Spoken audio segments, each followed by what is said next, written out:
తెలిసిందేగా. ఇది బెల్లంకొట్టు సందు, సాగిరేపాలెం ఆ చివర వంతెన. ఇక్కడ ఇది కుల రవీంద్ర గారి యొక్క ఆకాశ మేఘాలు అంటేటువంటి కాంప్లెక్స్ జరుగుతున్నది. ఇక్కడ ఇది జరుగుతుంది. చూడండి, ఇక్కడ చూడండి, రవి గారిదేమో పలసకి వెళ్తుంది. ఎదురుకుండా చూడండి, ఎదురుకుండా వాళ్ళది పెద్దగా పోవాలి. ఒకళ్ళకి ఇది జల్దోళది అనుకుంటే, ఇది జల్దోళది,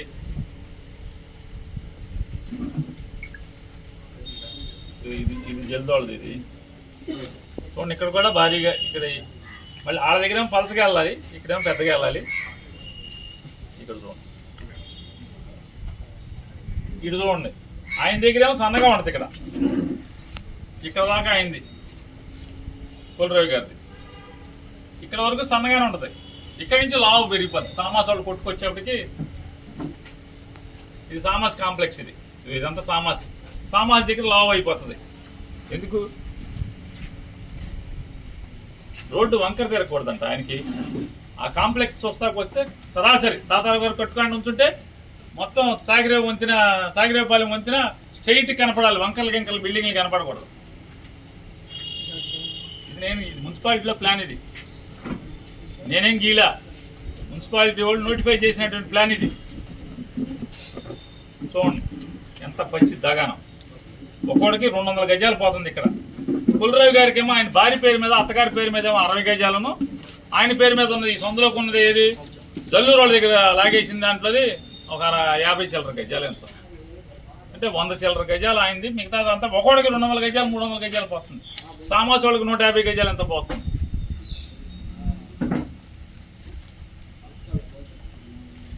ఇట్లా సిగ్గుపట్టడం అనేది లేకుండా ఇంత పచ్చిగా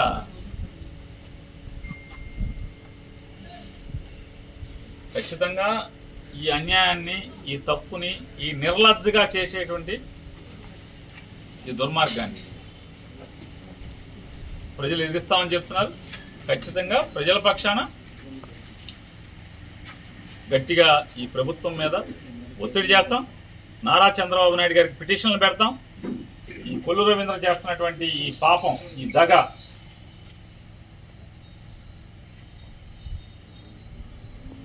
చంద్రబాబు నాయుడు గారికి పిటిషన్లు పెడతాం. హైకోర్టు చీఫ్ జస్టిస్ గారికి కూడా పిటిషన్లు పెడతాం ప్రజల తరఫున.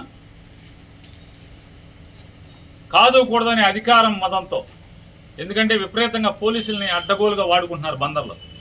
ఆ పోలీసులను అడ్డం పెట్టి కనుక మీరు ప్రజల్ని భయపడే, ఎందుకంటే దాదాపు అందరూ వైశ్యులే. దాదాపు దీంట్లో 70% మంది 80% మంది వైశ్యులే. పోలీసులను అడ్డం పెట్టి ఈ ఆర్య వైశ్యుల యొక్క ఆస్తులను లాక్కుందామని కనుక చూస్తే, దౌర్జన్యంగా సంతకాలు పెట్టిద్దామని చూస్తే న్యాయ పోరాటం కూడా చేస్తాం. నిన్న కాక మన సాక్షి పేపర్లో చూసాం, ఆర్య వైశ్యులది కృత్తివెనలో 35 ఎకరాలు ఏ రకంగా దౌర్జన్యంగా లాక్కున్నారు. రామశ్రీ ఎడుతున్నాడు, నన్ను మోసం చేసి మా అత్తమావలది, మా ఆవిడ పుట్టింటి ఆస్తి లాగేసుకున్నాడని చెప్పని. ఎన్నేళ్ళు తిరిగాడు మీ వెనకాల రామశ్రీ? తెలుగుదేశం కార్యకర్తలు నేను చెప్పేదైతే అబద్ధమైతే రామశ్రీని అడగండి. ఎంత కాల్చుకు తిన్నాడో డబ్బులు ఇవ్వకుండా.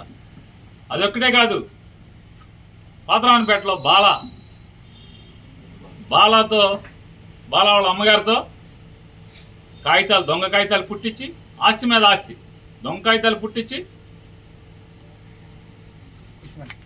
కుర్తివెన్లో 200 మంది రౌడీలను తీసుకెళ్ళి ఆ 35 ఎకరాల్లో ఉన్నటువంటి సరుకు తోట మొత్తాన్ని కొట్టేసుకుని, ₹1 కోటి అమ్మేసుకుని, ₹1 కోటి విలువ చేసే సరుకు తోటని కొట్టేసుకుని దౌర్జన్యంగా అమ్మేసి, పైగా ఇంకా కంతేటి రవీంద్ర ఏదో ఉంది ఆయన పేరు, కంతేటినా ఎండూరు రవీంద్ర ఆయన వాళ్ళ అమ్మాయి మీద, వాళ్ళ పిల్లల మీద, అమెరికాలో ఉన్న పిల్లల మీద, బెంగళూరులో ఉన్న పిల్లల మీద కేసులు పెట్టి అరెస్ట్ చేయడానికి వెళ్తే కొల్లూరు శివ పంచాయతీ కూర్చోబెట్టాడు. ఎందుకు మీకు ఎందుకు వయసులు పోరాడతారా, కుల రవీంద్రకి రాసేయండి అని చెప్పాను. నిజమా అబద్ధం ఇదంతా? వాస్తవమే కదా. కొల్లు శివ ఎవరో తెలీదా? తెలుగుదేశం కార్యకర్తలందరికీ తెలుసు కదా కొల్లూరు శివ వీళ్ళిద్దరి బంధం ఏంటో, దుబాయ్లు గిబాయిలు ఏంటి మనకు తెలుసు కదా మొత్తం.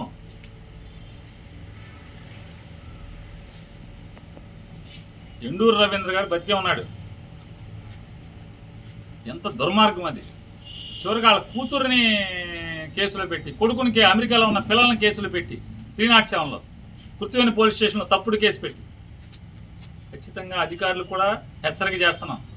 ఈ మొత్తాన్ని జగన్ రానియండి, ఈ కేసు మీద ఎంక్వైరీ చేయకపోతే అప్పుడు అడగండి. ఇంత ఎలా బెంగళూరులో ఉన్న వాళ్ళ మీద అక్కడ మీద తప్పుడు కేసులు కడతారు మీరు?